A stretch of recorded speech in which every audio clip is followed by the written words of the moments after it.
Tomen asiento, por favor.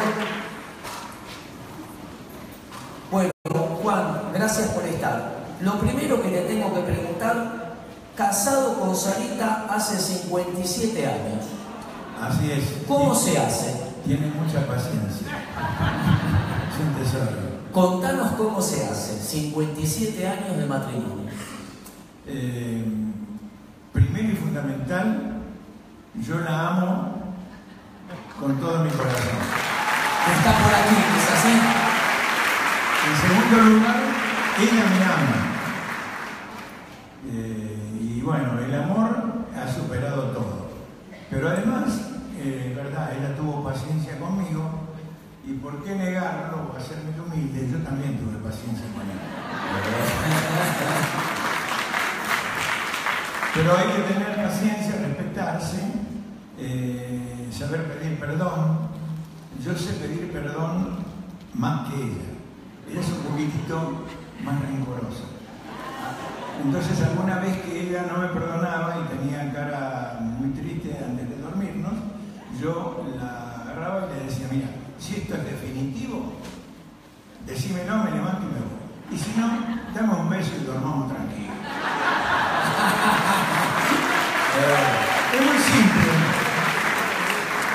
Juan, ¿cuántos años de pastor? Contanos un poquito y cómo conociste al Señor. Puedo empezar, bueno, de pastor a mí me ordenaron. Fui pastor desordenado mucho tiempo. Luego, a pesar de que yo no quería saber nada, me ordenaron. Eso fue en el año 80. Así que saquen la cuenta ustedes. Seguimos batallando y bueno, yo no quería ser pastor. Yo quería ser un buen laico.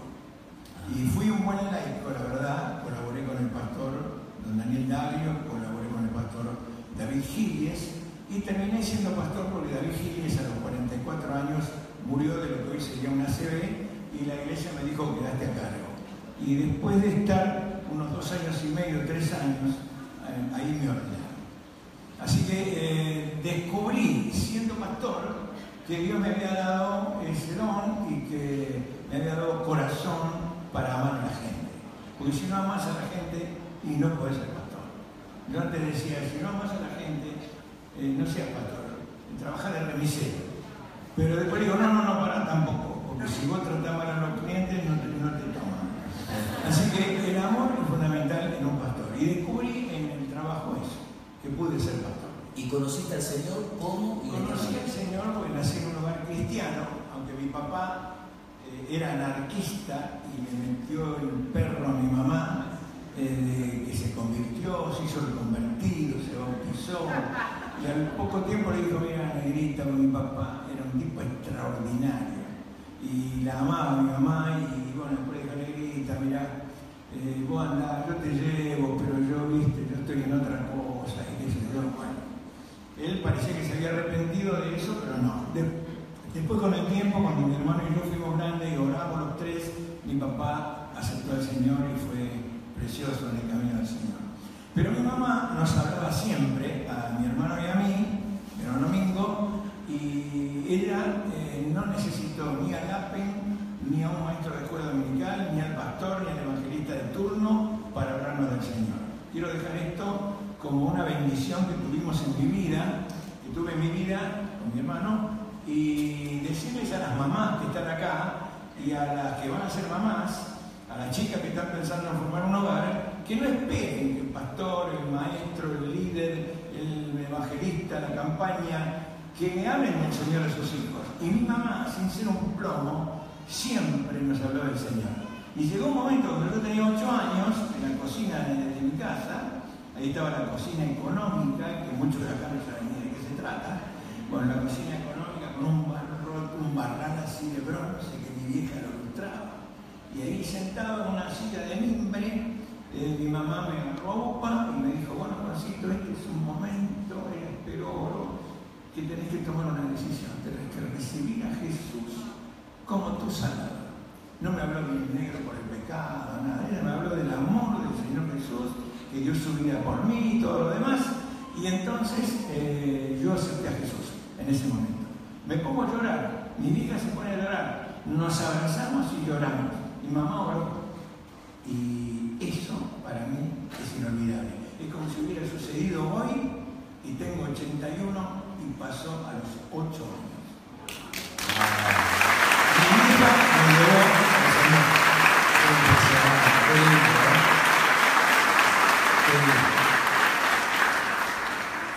En toda tu experiencia como pastor y sirviendo al Señor, Juan, ¿cuál nos dirías que es la herramienta más importante para poder orar con eficacia?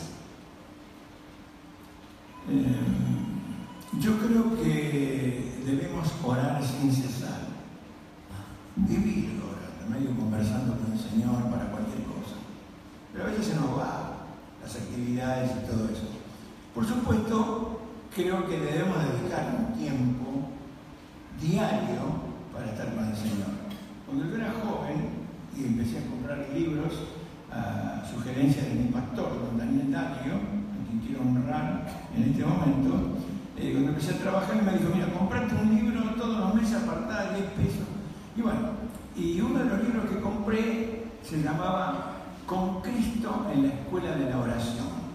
El libro tenía 31 capítulos y cada capítulo daba una pauta de cómo orar. Con Cristo en la Escuela de la Oración decía, busque un lugar que sea ese lugar secreto, que usted pueda estar tranquilo, que usted pueda abrir la Biblia y que usted pueda hablar con el Señor. No deje de estar con Cristo en la Escuela de la Oración, porque el mejor maestro para enseñarnos a orar es Jesús, que se levantaba temprano para orar, que oraba hasta altas horas de la noche, que oraba toda la noche, y siendo Dios hecho hombre, no dejó de orar. Y yo siempre me pregunté, si Él no dejó de orar, ¿qué me espera a mí? Que no tenía mucha preparación para la obra ni nada, y yo necesitaba orar. Y siempre le dije al Señor, si esto lo voy a hacer. No venís conmigo, mejor que me pase cualquier cosa. Pero si no venís conmigo, no. Y la oración de carácter permanente es interesante cuando uno está hablando con el Señor diariamente, ¿no? Pero la oración es fundamental. La oración y la lectura de la palabra parecen dos cosas muy sencillas, pero son dos pilares fundamentales en la vida de cualquier cristiano, aunque sea un super pastor, o aunque sea un tipo reconocido mundialmente. Si el tipo no lee la palabra y no ora, está en otra sintonía. Perfecto. ¿Cómo pasaste las crisis? ¿Qué consejos nos das para atravesar los momentos difíciles, las pruebas, las enfermedades? Gracias al Señor no me quedó ninguna secuela, pero entré 10 veces al quirófano. 10 con algunos, 10 veces. Wow. Sí, no quiero más. Tengo un par que están dando vuelta por ahí, pero le dije, Señor, esta no. Y cuando amenaza, viste, tengo un problemita que no lo puedo contar ahora, pero cuando amenaza con que, en fin, entonces le digo, Señor, no me falles. Yo entré 10 veces al quirófano. Ahora, por favor, esta no me gusta, ayúdame. Y vamos tirando, ¿viste? Entonces, y yo se le digo, el día que parece que voy a tener que ir a parar, pero no. Bueno, la cosa es que fui a las operaciones y como buen cristiano que soy, te dije, ¿no? Que soy humilde y todo eso te conté. Sí. Después si querés te cuento algo sobre la humildad. Dale, por favor. Es una humildad perfecta. No. Entonces, siempre que fui mi hijo Esteban, que se congrega aquí con ustedes, y mi hija política, que es su esposa, Gabriela, para mí es como una hija, ellos se congregan acá, me invitaron 1000 veces, pero soy tan humilde que hasta que vos no me invitaste a hacer algo acá no vine. Bueno, entonces, eres testigo de lo que voy a decir. Yo le digo a los médicos, sobre todo al anestesista, digo, fíjate bien lo que vas a hacer, no me mantente más. Y a los médicos les digo, tranquilo, porque Dios está conmigo, está con ustedes, así, está con ustedes y tengo una iglesia orando, un montón de gente orando, esto sale bien, está tranquilo. O sea, vos tranquilizas a los médicos. Las crisis de las enfermedades las superé con el Señor. Porque si uno es del Señor, si uno nació de nuevo, que es la única manera, alguien lo dijo por acá, nacer de nuevo es la única manera de ser de Cristo y tener a Cristo en el corazón y ser el templo del Espíritu Santo. Y si uno vive ese estilo de vida, por más sencillo y humilde que sea, vive conectado con el Señor. Entonces las crisis de las enfermedades las pasé así. Tuve una crisis muy fuerte en la iglesia que me dejó tumbado meses y después el Señor me levantó. Cuando vino la renovación, la iglesia mía crecía, ganó tremendo. Y resulta que yo digo, ¿por dónde vendrá el diablo? ¿Sabes por dónde vino? Vino por el lado de la renovación. Increíble, el diablo se la sabe todo. La sabe por viejo y por diablo, ¿no?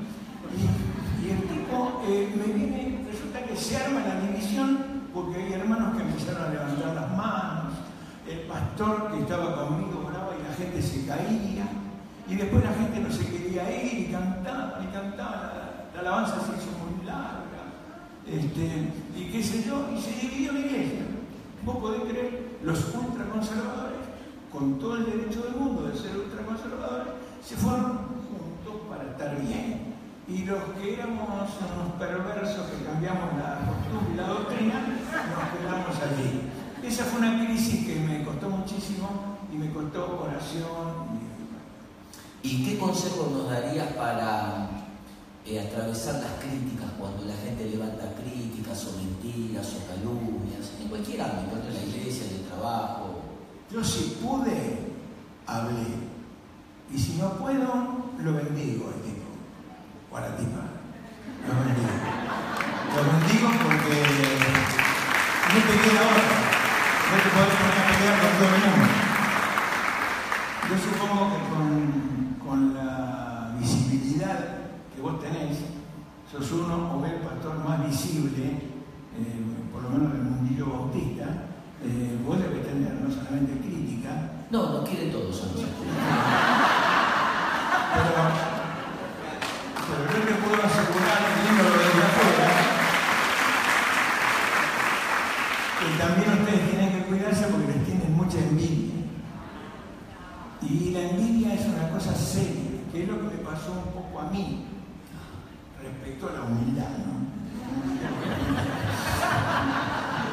Entonces, cuando hay envidia, si la envidia fuera resfrío, no alcanzarían los pañuelos. Te digo esto, y ustedes tienen que cuidarse de eso y bendecir a la gente y decir, bueno, ¿qué le vamos a hacer? Tenemos 6 cultos los domingos, está todo el tiempo lleno, tenemos una repercusión extraordinaria, y el que critica eso hay que bendecirlo. Porque si no, ¿qué pasa? No te podés poner a discutir con alguien que tiene una iglesia que, bueno, el Señor no le dio más que eso, pero bueno, ha luchado mucho, porque lucha más que vos al frente de esta iglesia, porque no tiene cómo salir adelante. Y las críticas hay que enfrentarlas con espíritu cristiano. Y ahí la oración también corre su lugar. Muy bueno. El tema de la oración me gustaría decir, sin una anécdota. Resulta que una vez un pastor muy conocido, no voy a dar el nombre, es norteamericano. El tipo escribe sobre la oración, predica sobre la oración, en todos lados lo llevan a hablar sobre la oración, impresionante. Entonces fue también a predicar al seminario, estaban todos los seminaristas, y entonces todos hacían preguntas y preguntas. Y entonces se levanta uno de los pibes del seminario y dice, pastor, pero ¿cómo hace usted para levantarse temprano y orar? Porque hay algunos, viste, que lo mitifican. Entonces dice, si el Señor me llama, me dice, Juancito, levantate, que quiero orar con vos. Y él dice, no, a mí no me pasa eso. Dice, yo saben cómo hago. Pongo el despertador a las 5 de la mañana. Cuando suena el despertador, lo apago. Primero saco una pierna, después saco la otra pierna, me levanto y voy, me arrodillo y oro. Así es simple. Porque hay algunos que esperan que la oración, qué sé yo, que vengan los ángeles. No, levantate y orá.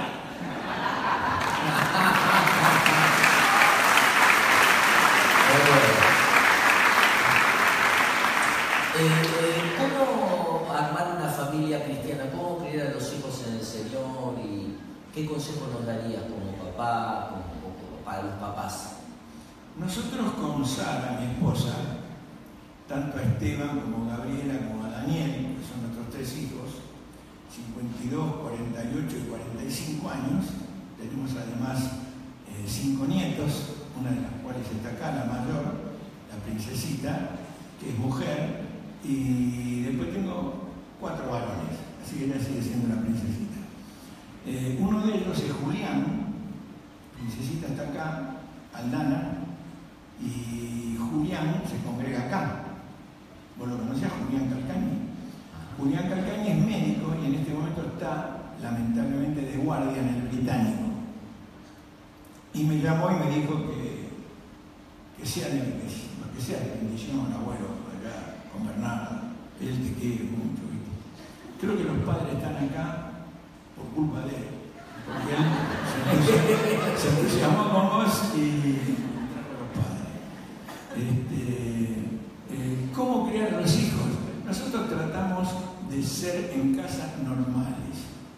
Yo soy un pastor que soy un hombre y que soy humano.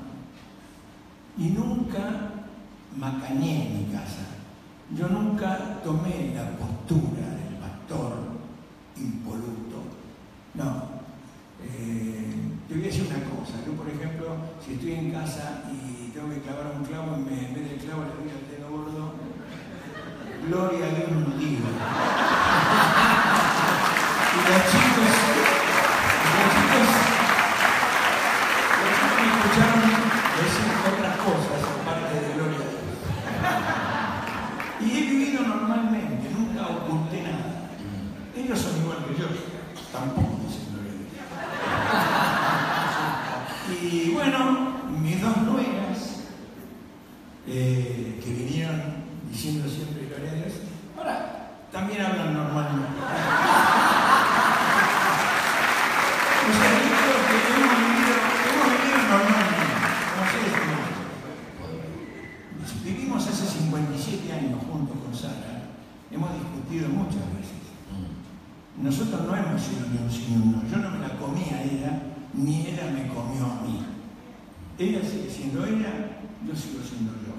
Mis 3 hijos son los 3 distintos. Y se parecen entre ellos y se parecen a nosotros. Pero son distintos. Yo nunca tuve la capacidad, no estudié psicología, nada, para poder decir voy a planificar mi familia así. Así salió. La gracia de Dios hizo que yo fuera un tipo normal, Sara fuera una mujer normal, con nuestros defectos y virtudes que tenemos, y los chicos se criaron ahí. Los 3 están en el camino del Señor. Los cónyuges también. Santiago, que es el esposo de mi hija Gabriela, es otro chico precioso. Todos nos juntamos muy periódicamente, formamos una familia. Somos 14 ahora porque la nieta se casó y sumamos 14. Nos juntamos 1 o 2 veces por mes, oramos al Señor, vivimos felices y el compañerismo y el amor y el respeto es lo que nos ayudó a tener una familia bien. No estoy mandándome la parte de tener una linda familia y haber criado bien a mis hijos. Por eso dije lo otro, ¿no? De que no siempre digo gloria a Dios, porque hemos sido normales y ellos se criaron en esa normalidad. Pero nos vieron orar, nos vieron dar generosamente para la obra, no solamente dinero, nuestro tiempo, nuestra vida. Y bueno, creo que hemos predicado más con el ejemplo. Cuando eran chiquitos teníamos el culto familiar. Después empezó a descomponer todo con los estudios, uno el secundario, esto que el otro, los horarios, y ya no pudimos tener más el culto familiar, pero ayudaba. Cuando eran chiquitos orábamos juntos. Perfecto. ¿Quiénes influenciaron en tu vida, Juan? ¿Quiénes te gustaría honrar y qué te enseñaron? Mi mamá fue la número 1. Tenía una tía María, oró por mí hasta que se murió, desde que yo nací, desde que estaba en la panza de mi mamá, oró por mí. Mis abuelos eran preciosos. El testimonio de mi abuelo, impresionante. Mi abuelo era analfabeto. Y mi abuelo, cuando vino de Italia, se puso a trabajar a vender pescado. iba a comprar a Barraca los pescados con esas canastas grandes, se la ponía en el hombro, que pesaban, no sé, más de 100 kilos, iba casa por casa vendiendo pescado. Después de vender pescado, él se iba al boliche y se gastaba toda la guita. Porque mi abuelo, les quiero contar, no era un alcohólico anónimo, era un borracho conocido. Todo el barrio sabía que era borracho. Y cuando llegaba a la casa se armaba un lío barrio. Tenía 9 hijos, mi mamá era la mayor, mi mamá me contó todo, sabía todo. Y bueno, era un lío. Un día él pasa por una carpa evangélica.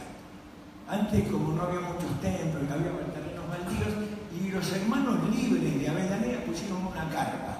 Él pasó, venía borracho, como una cuba, y quiso entrar. Y los sugieres, con buen criterio, lo sentaron en el último banco, en la silla, y él se durmió. Pero le gustó algo, no sé qué, y al otro día fue sin pasar por el boliche.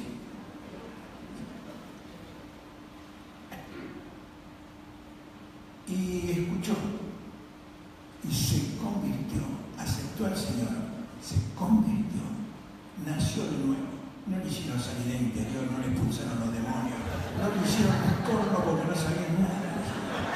Pero mi abuelo aceptó a Jesús y nació de nuevo, y fue una nueva criatura. Entonces, llega a la casa sobrio, y mi abuela lo mira con desconfianza, porque mi abuelo una vez le partió una silla por la cabeza a mi abuela. Él era un buen tipo, pero cuando venía borracho era otra cosa, era un león enfurecido. Y entonces llega a la casa sobrio y le dice, vos mina, mi abuela se llamaba Balbina, pero le decía, vos mina, usted se prepara, ¿no? O sea, bueno, ¿no? Usted se prepara, en mañana me va a acompañar a una reunión evangelista. Mi abuela era ultracatólica, pero le dijo, sí, domingo, sí. Al otro día va mi abuela, escucha la palabra y acepta al Señor. Al otro día llevan a mi mamá, Jesumina, se llama mi mamá. ¿Escuchaste ese nombre alguna vez? No. Jesumina, hermoso. Jesumina, me emociona. Jesumina. Y mi tía María, fueron las dos, 12 años y 10 años. Aceptaron al Señor. Y luego toda la familia. Y mi abuelo empezó a hacer bancos y un púlpito. Y empezó a invitar a los vecinos. Como los vecinos habían visto el cambio, como los vecinos vieron que no había más ruido en la casa, como no lo vieron venir más borrachos, empezaron a venir. Y mucha gente aceptó al Señor y él lo llevaba a la iglesia. Ese fue un ejemplo extraordinario. Mi abuelo me ponía en la puerta de la casa y me dio un mensajito para predicar. Yo tenía 5 o 6 años y él decía que yo le dije, cuando venía gente, decía, gente que pasa por la calle, acepta al Señor Jesucristo como su Salvador y será salvo. Y yo decía eso. Y la gente decía que... Así era mi abuelo y le predicó todo el barrio.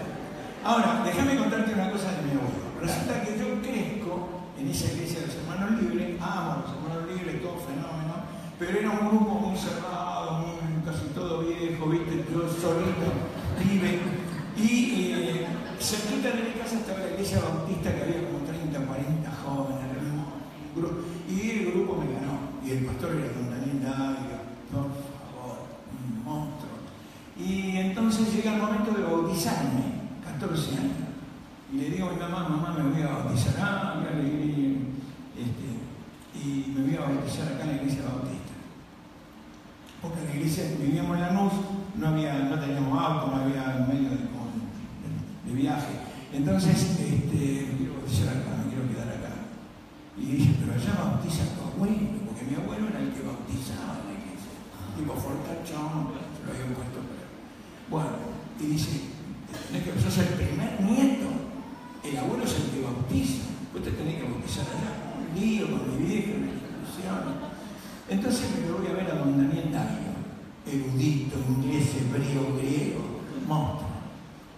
Y le digo, don Daniel, me pasa esto. Mi vieja me tiene en un arco, quiere que me bautice acá mi abuelo. Y yo, no hay ningún problema, Juancito. Te bautizás allá, te bautiza tu abuelo, y entonces después pedimos la carta de transferencia. Es una antigüedad, pero antes se sabe. Ahora no, pero bueno. Entonces me lo voy a ver a mi abuelo. Abuelo, le digo, mira, me lo voy a bautizar y a mí me gustaría bautizarme allá. Pero mi vieja mamá quiere que me bautice acá con vos. ¿Y por qué conmigo? Y porque, no, señor. Me olvidé decirte una cosa. Don Daniel me dice, usted se te bautiza allá y pedimos la carta. O viene tu abuelo y te bautiza acá. El día que tenemos bautismo, entra y te bautiza a vos. Se lo cuento a mi abuelo. Y mi abuelo dice, no, yo voy porque se bautiza mi primer nieto, me siento en el primer banco y me voy a poner muy contento que don Daniel Dando bautice a mi primer nieto. O sea, dos grandes hombres de Dios, un analfabeto y un erudito. Los dos le resolvieron el problema a un pibe de 14 años que la vieja quería cambiarle la cosa. Entonces, eso cambió mi vida y empecé a darme cuenta de lo que es un hombre de Dios. Un hombre de Dios no es uno que habla griego, inglés y todo eso. Es un analfabeto también. Un hombre de Dios es alguien que es templo del Espíritu Santo. El Espíritu Santo le da la sabiduría para resolverle el problema a un adolescente que estaba entre la espada y la pared. Mi abuelo vino, se sentó en el primer banco, me bautizó don Daniel. Una gloria. Esto es para aprender, los que estamos en la obra, a tener cierta cintura para resolver las cosas. ¡Qué bendición! Bueno, ya se nos pasó el tiempo. Hace 20, 30 años atrás, cuando Dios nos estaba mostrando de hacer un cambio y de buscarlo de una nueva manera, hubo un congreso bautista de jóvenes y fuimos, y yo me acuerdo que pasé adelante llorando y me postré y alguien oró por mí. Y ahora cuando nos encontramos en la oficina, Juan me dice, ese que oró por vos, que te tocó, fui yo. Así que sos parte de presencia de Dios.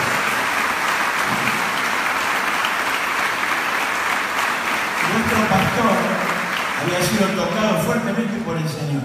Y el predicador dijo, los pastores que están, vengan y oren por los que están ahí adelante. Yo fui y me acerqué a alguien que estaba tirado en el suelo, con la cabeza en el suelo. Y me acerqué a esa persona. Y era vos. Y eso lo guardé en mi corazón, porque claro, no es mi oración, fue tu decisión. En realidad fue el toque que Dios te dio. Dios usó el predicador, pero Dios te tocó, su espíritu te tocó. Yo oré por vos, pero no tengo nada que ver. Solamente el privilegio de haber hecho eso. Es un privilegio. Y hoy me gozo en el Señor de ver cómo el Señor multiplicó tu ministerio. Gracias, Juan. Vamos a ponernos de pie.